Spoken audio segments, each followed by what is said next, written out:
যত বড় যত বড় সাহসী, যত বড় নেতাই ফ্যাসিস্ট হয়ে ওঠার চেষ্টা করুক না কেন, আমরা ঐক্যবদ্ধভাবে তাদেরকে প্রতিহত করব ইনশাআল্লাহ।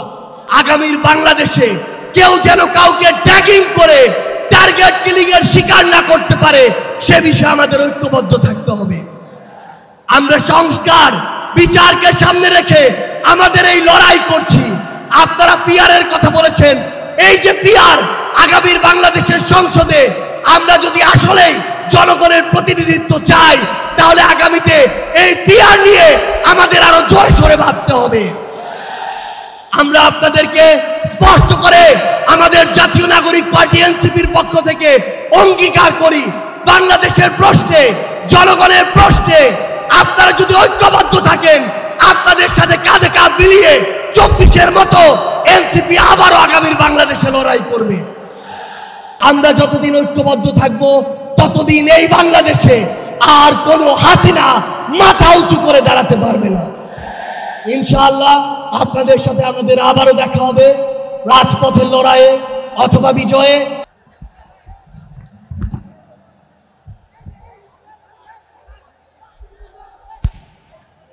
2024 সালের ছাত্র জনতার অভ্যুত্থানের আমার সহযোদ্ধারা, আপনারা কেমন আছেন?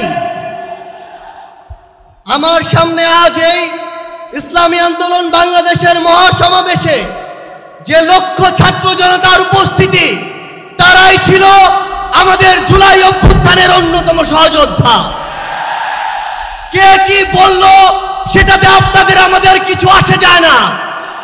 আমরা যতক্ষণ জুলাই অভ্যুত্থানের ওই স্পিরিটে নিজেদের বুকে ধারণ করে শহীদের যে আত্মত্যাগ, জুলাইয়ের যোদ্ধাদের যে রক্ত দেওয়া, সেগুলোকে আমরা যতক্ষণ ধারণ করে সামনের দিকে এগিয়ে চলবো, ততক্ষণ কারো প্রপাগান্ডা আমাদের কিছু আসে যায় না।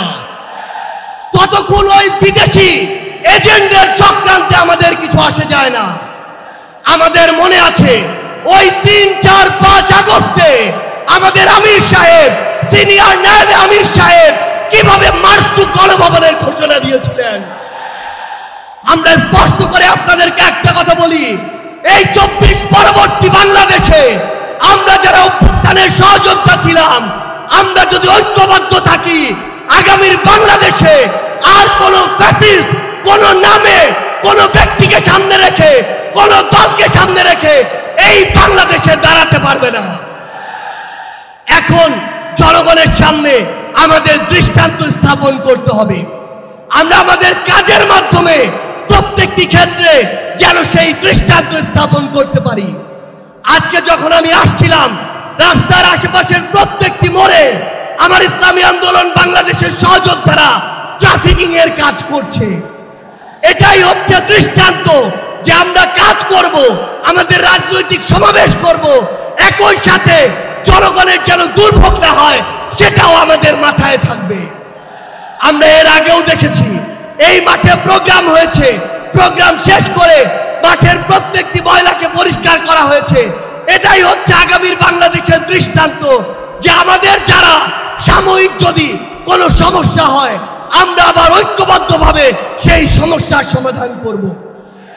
একটা জিনিস মনে রাখতে হবে, এই অভ্যুত্থানে আপনারা যখন ঢাকার গুরুত্বপূর্ণ পয়েন্টগুলো থেকে শুরু করে দেশের বিভিন্ন রণক্ষেত্রে অংশগ্রহণ করেছেন, আপনাদেরকে পাঞ্জাবি পায়জামা টুপি দেখে টার্গেট কিলিং করা হয়েছে। আমার মাদ্রাসার অসংখ্য ভাই এই টার্গেট কিলিং এর শিকার হয়েছেন। আগামীর বাংলাদেশে কেউ যেন কাউকে ট্যাগিং করে টার্গেট কিলিং এর শিকার না করতে পারে, সে বিষয়ে আমাদের ঐক্যবদ্ধ থাকতে হবে। আমরা সংস্কার বিচারকে সামনে রেখে আমাদের এই লড়াই করছি। আপনারা পিআরের কথা বলেছেন, এই যে পিআর আগামীর বাংলাদেশের সংসদে আমরা যদি আসলেই জনগণের প্রতিনিধিত্ব চাই, তাহলে আগামীতে এই পিআর নিয়ে আমাদের আরো জোরে সোরে ভাবতে হবে।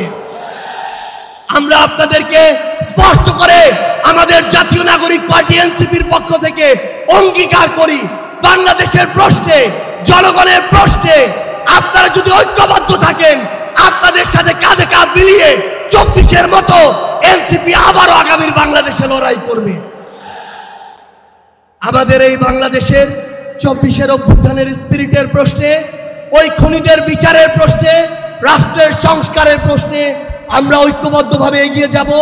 আমরা যতদিন ঐক্যবদ্ধ থাকব ততদিন এই বাংলাদেশে আর কোনো হাসিনা মাথা উঁচু করে দাঁড়াতে পারবে না। ইনশাআল্লাহ আপনাদের সাথে আমাদের আবারও দেখা হবে রাজপথের লড়াইয়ে অথবা বিজয়ে। ততদিন পর্যন্ত সত্যের সাথে থাকবেন, ন্যায়ের সাথে থাকবেন। যত বড় খুনি, যত বড় সাহসী, যত বড় নেতাই ফ্যাসিস্ট হয়ে ওঠার চেষ্টা করুক না কেন, আমরা ঐক্যবদ্ধভাবে তাদেরকে প্রতিহত করব ইনশাআল্লাহ। ইনকিলাব জিন্দাবাদ।